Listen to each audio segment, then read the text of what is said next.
Good afternoon, ladies and gentlemen. Good morning still. Thank you for being here. As you can see, we have with us today the Secretary of Education, Arne Duncan. You saw him probably over the weekend where he discussed the impacts of sequestration, if that takes place, on areas he oversees in education. So I brought him here today. We've asked him here today to elaborate on that, take your questions on that. As we have in the past with Secretaries LaHood and Napolitano, I'd ask that you direct your questions towards him at the top. Then when we're done with that portion of the briefing, we can allow the Secretary to leave, and I'll remain to take your questions on other issues. We do have a fairly hard stop here because the President will be speaking on Capitol Hill around 11:50, I think, 11:45, 11:50, so we'll try to move through this expeditiously. With that, I give you Secretary Duncan. Thank you. Just say a couple things, and happy to take any questions you might have. I wanted just to start by sort of saying how I spent most of the past couple of days. On Thursday, last Thursday, the Vice President and I traveled to Connecticut to talk about the issue of gun violence, to meet with many of the families from the Sandy Hook massacre, to meet with other family members who have lost their loved ones, and really moving, gut-wrenching, emotional day, but just extraordinary families. On Friday, traveled to New York City and went to an amazing high school. You have to take a ferry to get there, the Harbor School. And it's just unique curriculum in which young people, this idea of college and careers rather than one versus the other, marine biology, restoration, just amazing work that they're doing. And I think the kind of school we'd like to see be a model for the country. And then on Monday was with Alma Powell and America's Promise, talking about the increase in high school graduation rates. And clearly we have a long, long way to go. It's still not high enough.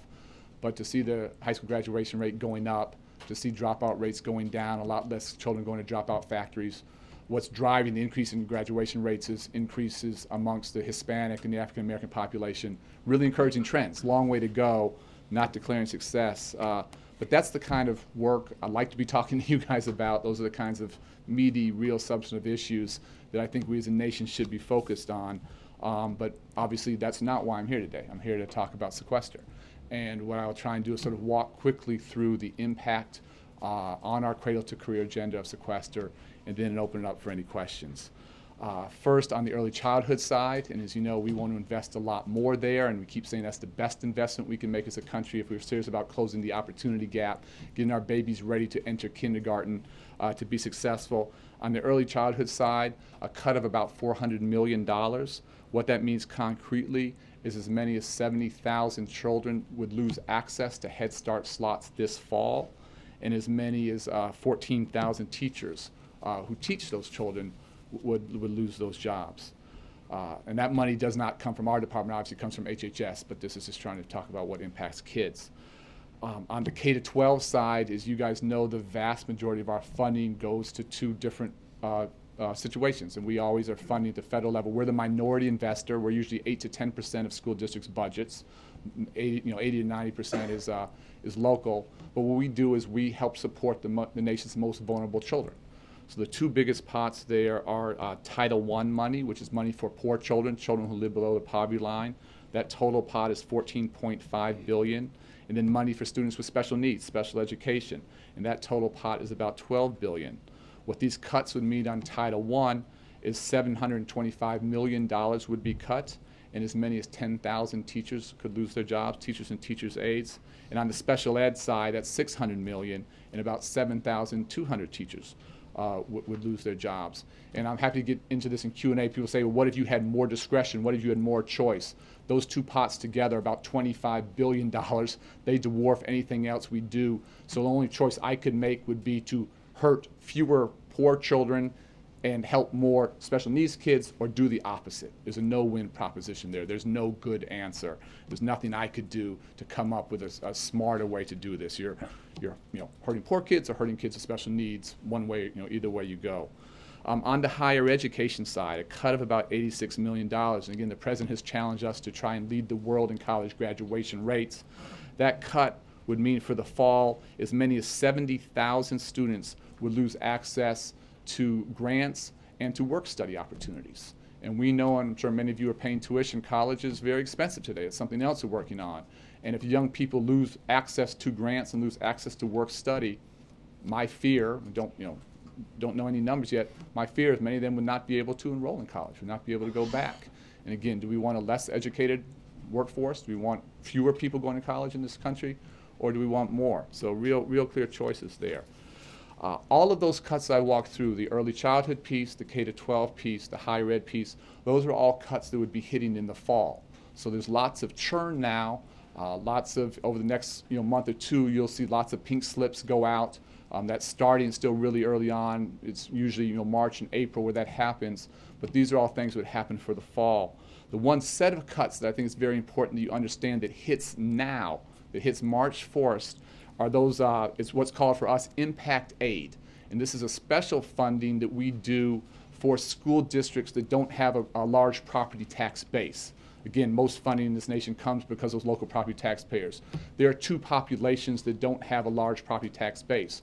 One are around military bases, obviously, and the other is on Native American reservations. And so again, these are clearly both children of military families, children from the Native American community who we need to be doing more for, not less. And the cuts to those schools and those districts come to about $60 million. And those are cuts, to be very clear, that those districts have to make now before the end of the school year. And obviously, I was a superintendent for 7.5 years. All of this is really difficult. I'll get into that later. But if I was a superintendent in one of those school districts and had to make these cuts right now before the end of the school year, what choice, what options, what good chances are we giving them? Don't know what they do. I think the only thing they can probably do is to cut days out of the school year. And I'm going to do a call with these superintendents tomorrow to try and get a sense for how they handle it. But there's no other way to reduce your costs over the next 2 to 3 months that I'm aware of. Just to give you a couple concrete examples, Killeen in Texas, Killeen Independent School District, home of Fort Hood, 2,300 federally connected children, 18,000 military dependents. They will lose about $2.6 million in impact aid funds. Two more quick examples, Gallup-McKinley County Public Schools in New Mexico, 7,500 federally connected children, including 6,700 who live on Indian lands. They will lose nearly $2 million in impact aid. And impact aid for them makes up 35% of the district's total budget. Again, normally we're the minority investor, 8 to 10%. In this district, we're 35%. So it's not just the dollar amount, the percent of that cut is huge. The final one I'll give you, and we get you lots of information if you want, the Chinle Unified School District in Arizona, the cut would be about $1.2 million. Impact aid funds make up about 61% of that district's total current expenditures. So while we're having this conversation about fewer teachers, fewer school days, less opportunities to go to Head Start, less ability to pay for college, other nations, this is not how they're looking to improve their education system. This is not the conversation that's happening with our competitors in Singapore, in South Korea, in China, in India.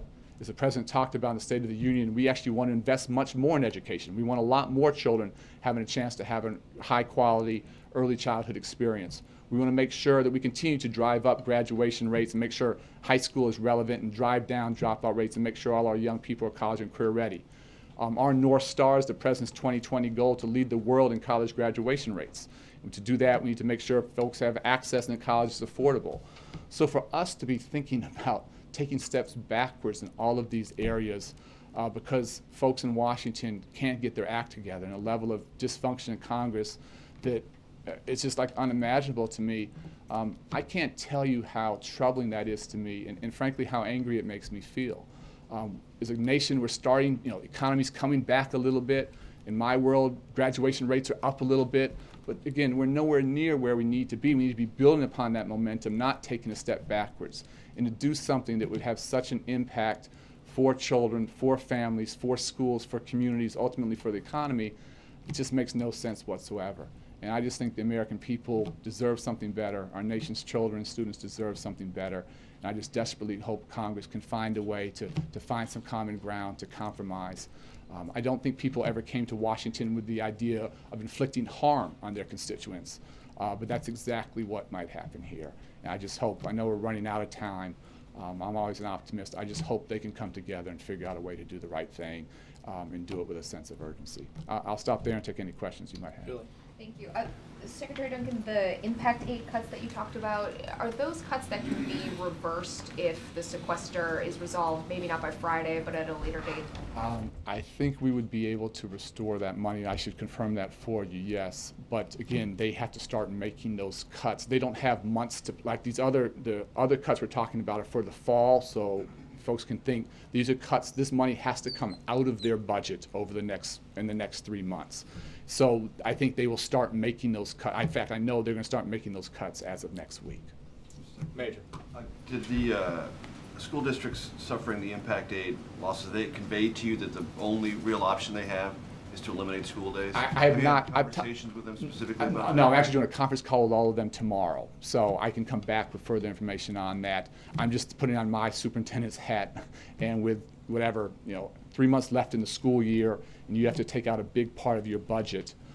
Most school districts, 80% of their budget is people. That's just, and again, as you guys all know this, it's not like we're coming at the sequester coming from flush times. School districts have been hit really, really hard these past couple of years. We saved about 300,000 jobs through the Recovery Act, which we were very, very proud to do, obviously with the President's leadership and Congress's support. But as a nation, we'd lost about 300,000 teacher jobs. That's where we netted out. So with a couple months to go, all you can do is, I think, cut salaries and cut days out. Maybe there's a more creative idea. I'll have a much better sense tomorrow, but I can't envision how you take out that percentage of your budget right now. Your sense is that this is one of the cuts that could be noticed almost immediately? It will be noticed it will be noticed immediately. The others are more for the fall. This one is going to play out over the next 2 to 3 months. And let me be clear, the other cuts impact children, impact schools for the fall. But again, every school district, every superintendent worth their salt, every school board, they're making their budgets now in the spring for the fall. So the layoff notices are beginning to roll, but there'll be a lot more of that in March and April.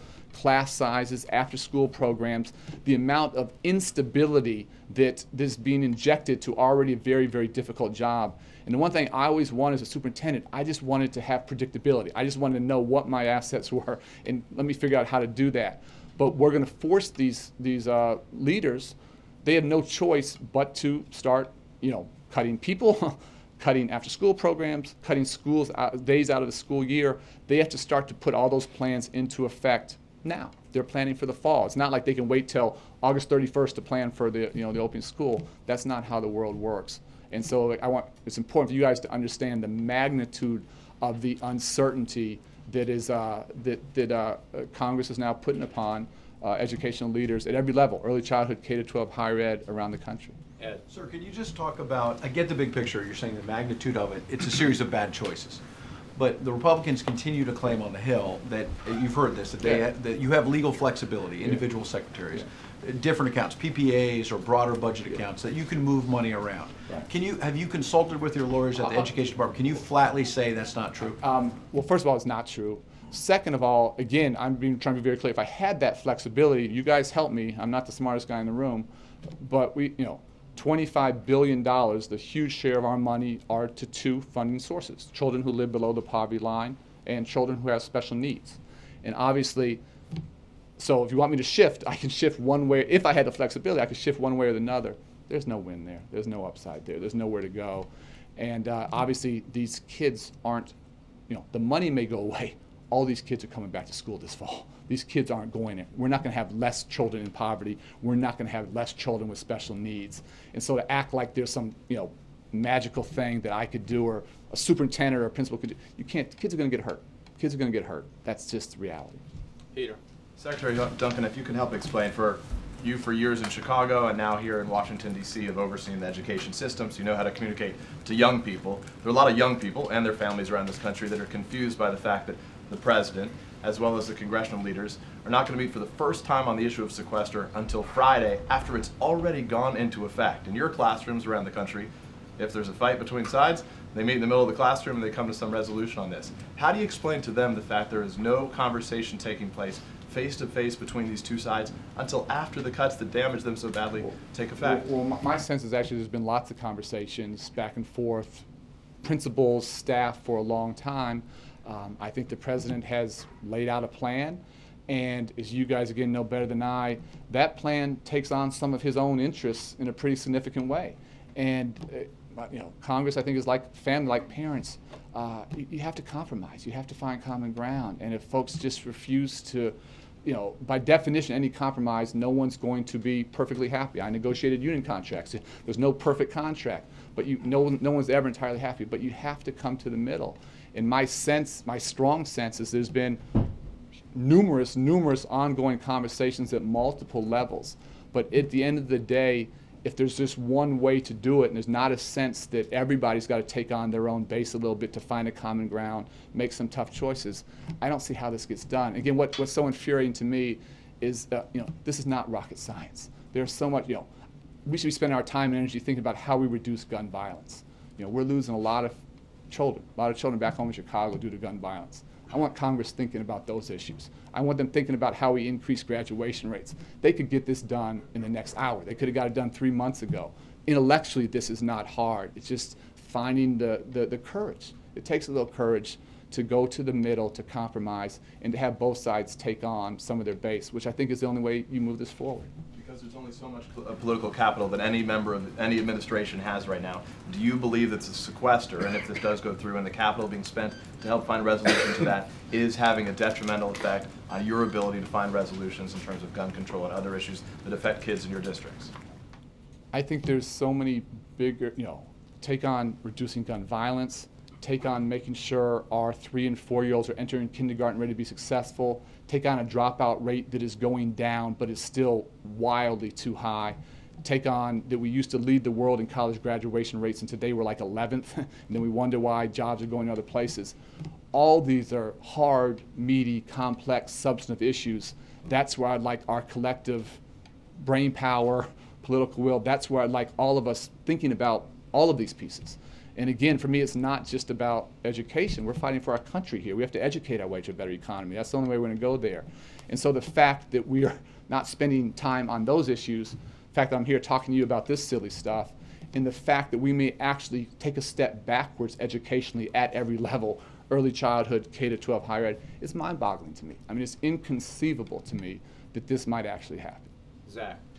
Secretary Duncan, you mentioned that school districts are already issuing pink slips to teachers. Can you tell us where that's happening? Yeah, it's still early, as most haven't happened yet. It really has to do with union notification. So most of that stuff will start to happen in over the course of March and April. There are a couple districts, one I know of in West Virginia that has actually already issued notice, but just because they have an earlier notification date. And to be clear, the vast majority of this is going to happen April, May, March and April, some into May, and it just sort of has to do with each local district what their notification system is. But the numbers, we think the aggregate number of potential layoffs is as many, again, this is early childhood and K-12, we think it's as many as 40,000 people will lose jobs. And again, the only other way you don't do that, again, I think is you would reduce school days. You could go to 3-day weeks or 4, again, you have people and time. Those are your only variable factors. Unfortunately, everything else is gone. So still early, but you'll see, unfortunately, across the country, a steady drumbeat of these notifications going out, which folks have a legal obligation to do. And the exception to that, again, would be these impact aid districts where they're going to start to do something next week. But you're confident that teachers are already getting pink slips, as you said? Yeah, I mean, I know of yes, there's a district where it's happened, but again, it's just because they have an earlier union notification than most. So it's Kanawha County in West Virginia. But the vast majority of them will be rolling out over the next 2 months. Chris, and we'll let the Secretary go. Mr. Secretary. And then, sorry, quickly, in that district, to be clear, it's Title I teachers and Head Start teachers. So it's these funding sources that are being cut. Whether it's all sequester related, I don't know, but these are teachers who are getting pink slips now. Mr. Secretary, the issue of bullying has received a lot of attention from the administration in the past few years. I'm just wondering if you could talk about how the sequester would impact those efforts.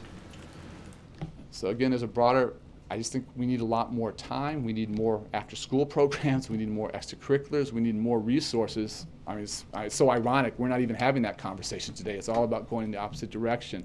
So creating safe communities, creating climates in which children live free of fear, thinking about what we're doing in the curriculum after school, clubs, all the things we should be doing, whether it's around reducing bullying or whether it's around the arts or robotics or whatever it might be. We're not even having that conversation, which is, again, crazy to me.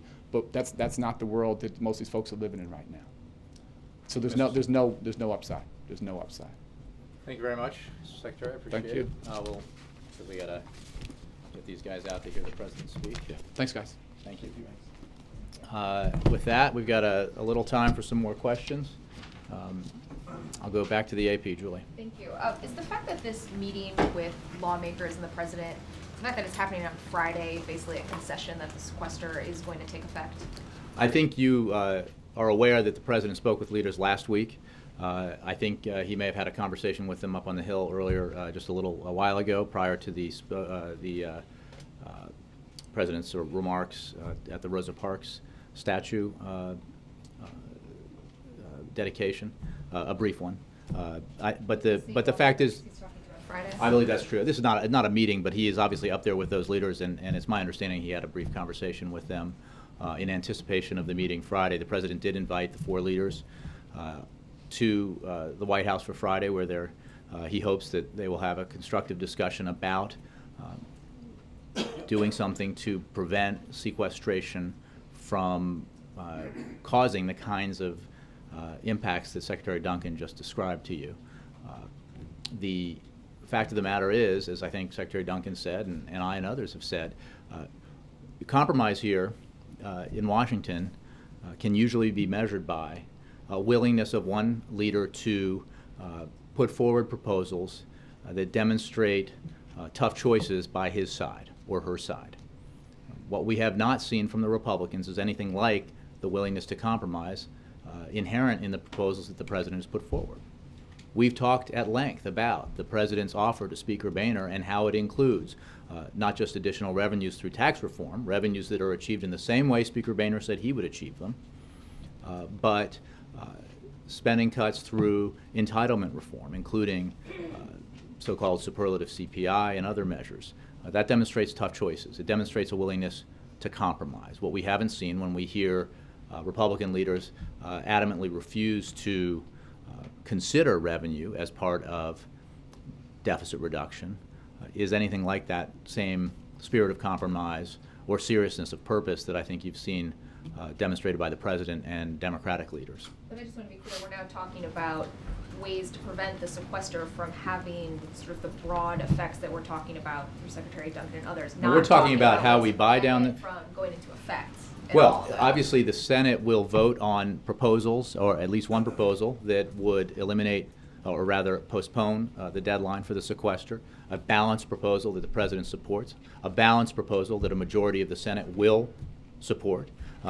Unfortunately, a proposal that, while earning a majority vote, is likely to be blocked by Republican leaders who will thereby be making the choice that we should let the sequester go into effect rather than ask that some special interest tax breaks be eliminated, that we should have these kids who are affected by the program Secretary Duncan discussed, the ones that military family kids and children on Native American reservations, that they will be suffering because of this decision that Republicans will make, a minority in the Senate, decision they will make to block a majority-supported resolution that would avert the sequester in a balanced way. Hopefully that won't come to pass, but certainly based on what we've seen from Republican leaders thus far, that is a more likely outcome. But as I said yesterday, we remain hopeful that at some point, hopefully soon, Republicans will understand the need to compromise here, and that compromise has balance at its essence. That's what the American people want. That's what Republicans, a majority of Republicans in the country, say they want. So the president looks forward to a conversation when he has this meeting that is constructive and that includes suggestions by leaders about how we can move forward towards the kind of balanced deficit reduction that this is all about. When the sequester was passed into law with overwhelming votes by Republicans back in the summer of 2011, the idea was that it would never become policy because Congress would be forced and compelled to compromise, to come up with a $1.2 trillion in additional deficit reduction. Not in spending cuts alone, in an additional deficit reduction. And from the day that passed, the President has been talking about the need for balance in our deficit reduction. That has been his approach all along. It has been an approach that he discussed about in the campaign. It is an approach that the American people support. And it's the best economic approach for all the reasons that I think you heard Secretary Duncan speak about. Jim. I was curious, And then Steve. earlier this week, in advance of these cuts, ICE announced that it released a number of detainees across the country to get ready for sequestration. Was the White House aware of this release, and are you confident that not one of these detainees is a threat to his or her community? This was a decision made by career officials at ICE without any input from the White House as a result of fiscal uncertainty over the continuing resolution as well as possible sequestration. As ICE made clear yesterday, the agency released these low-risk, non-criminal detainees under a less expensive form of monitoring to ensure detention levels stayed within ICE's overall budget. All of these individuals remain in removal proceedings. Priority for detention remains on serious criminal offenders and other individuals who pose a significant threat to public safety. This step affected a few hundred detainees, as you know, out of the over 30,000 currently in ICE detention. I think it's worth noting what Secretary Napolitano said the other day, which is that we have made enormous progress in securing our border. We have doubled the presence of border security agents along the southwest borders since 2004, and many, including Republicans in Congress, have noted the progress that has been made. Much as Secretary Duncan discussed here, that instead of talking about taking a step backward in our efforts to improve education in America, since we have made progress in those efforts, we should be talking about moving forward. And when it comes to border security, I think Secretary Napolitano made clear that we should be building on the progress we've made. But unfortunately, we're talking about sequestration. She did mention And that this might be necessary as part of I think she talked very explicitly about the direct impact that the budget conflicts that we have here with Congress and sequestration, as well as the upcoming continuing resolution expiration, that they have on her budget and other budgets, and the decisions that have to be made because of that. But I would refer you for details on these specific decisions to ICE, because this was a decision made by career officials at ICE. Right, and you said without any input from the White House. From the White House. That's correct. But let me just ask you, as you mentioned and ICE mentioned, it says in their statement that many of these detainees are in the process of removal proceedings. How are you supposed to bring them back in if they've been released? Well, no, I think you're misunderstanding what ICE has said. They continue in the program under a less expensive form of monitoring to ensure that detention levels, actual detentions, stay within ICE's overall budget, but they remain in the process for deportation. It's possible that some of them might not be brought back in. Well, again, I would refer you to ICE. I don't think this is a conversation that I can help you with in the specifics. Yeah, I think I said Steve. Next, sorry. Jay, are you expecting any movement at this Friday meeting? Well, we hope that that Republican leaders will begin to respond to the will of the American people, that they will begin to respond to some of the concerns expressed by some members of Congress in the Republican Party about the folly that allowing sequestration go into effect would represent. You know, whether it's in Norfolk, Virginia, or Newport News, Virginia, or in some of the districts that Secretary Duncan discussed, or you know, on the southwest border, the impacts of sequester will be onerous and severe. That was, after all, the purpose of designing this piece of legislation, because the sheer nature of sequester, the fact that it was so onerous, or supposed to be for both sides, was supposed to compel Congress to come together and compromise. But you're not sensing any movement. Well, I think that we remain hopeful that congressional leaders, Republicans, will understand the need to come together and support balance. Again, the choice that Republicans would be making if they don't agree to that is a choice between up to 750,000 people losing their jobs on the one hand, and asking that some special interest tax loopholes be closed on the other. I don't think that's a choice that seems like a hard one to most Americans. Unfortunately, it seems like a difficult one for Republicans. And Jay, secondly, is the United States preparing to offer direct military assistance to the Syrian rebels or any sort of assistance at all? Well, Prepares to meet with the Syrian I can tell you that we are constantly reviewing the nature of the assistance we provide to both the Syrian people in the form of humanitarian assistance and to the Syrian opposition in the form of non-lethal assistance, which, as you know, we have provided. President Obama is committed to helping accelerate a political transition in Syria to a democratic and inclusive post-Assad government that protects the rights of all its citizens. We are focusing our efforts on helping the opposition become stronger, more cohesive, and more organized. As part of this effort, we will continue to analyze every feasible option that would accelerate a political transition to a post-Assad Syria. Secretary Kerry, as you know, will be participating in a Friends of the Syrian People ministerial meeting in Rome tomorrow, and he will discuss with the Syrian opposition coalition leaders how the United States and our international partners can do more to help the Syrian people achieve this transition. Vice President Biden conveyed this to coalition President al-Khatib when they spoke earlier this week. We will continue to provide assistance to the Syrian people, to the Syrian opposition. We will continue to increase our assistance in the effort to bring about a post-Assad Syria and a better path forward for the Syrian people. John. Probably just do one more here. Jay, John, I'll do two more. John Major. Yeah. Jay, when did the president reach out to the congressional leaders to request this meeting? I believe yesterday or the day before. I'm not sure. And probably yesterday. And given that McConnell today has put out a statement looking forward to the meeting, saying that the one thing Americans simply will not accept is another tax increase to replace spending reductions we already agreed to. Just let me ask you, is there any chance of an agreement with the Republicans if they stick to this insistence of absolutely no tax increases?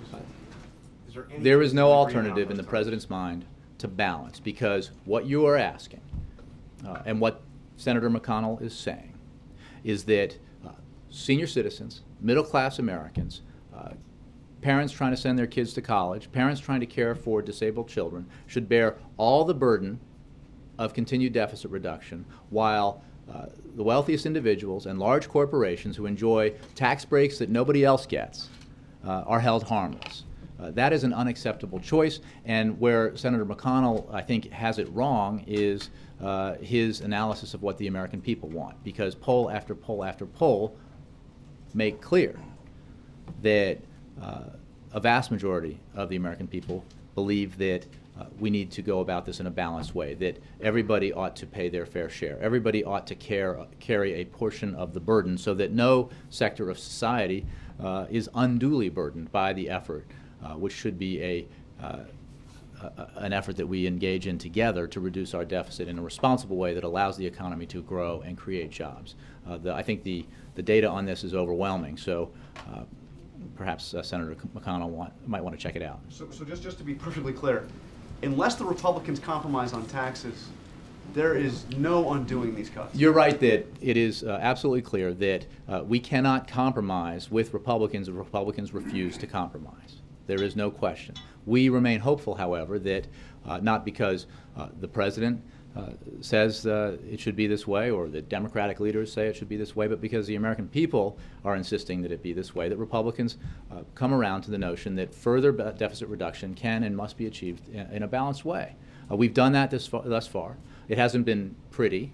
It's often been harrowing, unnecessarily so, through a series of manufactured crises. But the fact of the matter is the president has signed into law $2.5 trillion in deficit reduction. More than 2/3 of that has come in spending cuts. We have now the lowest level of discretionary spending, non-defense discretionary spending in our budget as we've seen since Dwight Eisenhower was president. The president has President Obama has put forward in an offer to Speaker Boehner additional deficit reduction that would bring us beyond the goal of $4 trillion that includes further balance, but also has that balance tilted significantly in favor of spending cuts. His proposal also includes tough choices for Democrats, on the issue of entitlement savings. That's the kind of compromise the American people expect their leaders to embrace, not the my way or the highway. No way am I changing my position, even though the American people are wildly against it. That's not the approach that we think people expect. Last question, Major. Okay, can you just explain to the American public what might seem to them a bizarre scheduling sequence here? That the meeting occurs after the sequester begins. The sequester not begins, I before. believe, midnight on the 1st Right, of but it March. happens So, after. So, well, and actually, it from- happens before because it happens The midnight. meeting happens after. No. These things begin. No, it begins midnight, March 1st. So the meeting happens before. It doesn't, You're talking about 11 the Hill says it He happens says it happens at 12:01. Thursday. My understanding is it Friday. happens at midnight on Friday. It's 11:59. It's very close, and it's not before. And the president the spoke Ameri- with leaders last week, and there have been And it sounds like discussions this is with. not a negotiation. You're asking Republicans to come here to surrender. No, we're asking Republicans to compromise in the same way that the president has compromised, Major. As I just said, what represents compromise by Democrats? A willingness to go along with spending cuts that they don't necessarily want to see, a willingness to go along with entitlement reforms that they don't necessarily prefer.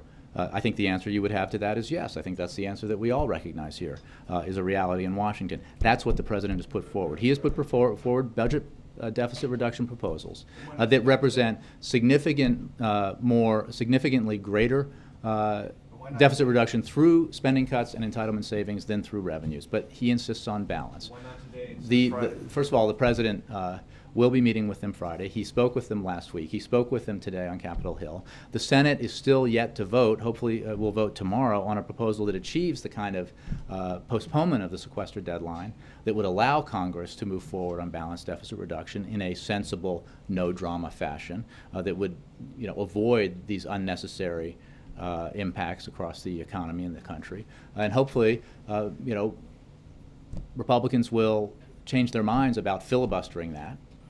They will allow a majority of the Senate to pass a bill that would achieve that delay in a balanced way, move it to the House, and perhaps, again, hope springs eternal, the Speaker of the House would allow that to come to a vote. Because I think there's a very good chance that there's a majority in the House of Representatives that would support a simple proposition, which is that we can postpone the deadline for the sequester in a balanced way, just as Congress did in bipartisan fashion just 2 months ago. Why not do that? And then let Congress go about the business of working on further deficit reduction. We certainly hope they do. Thanks, guys.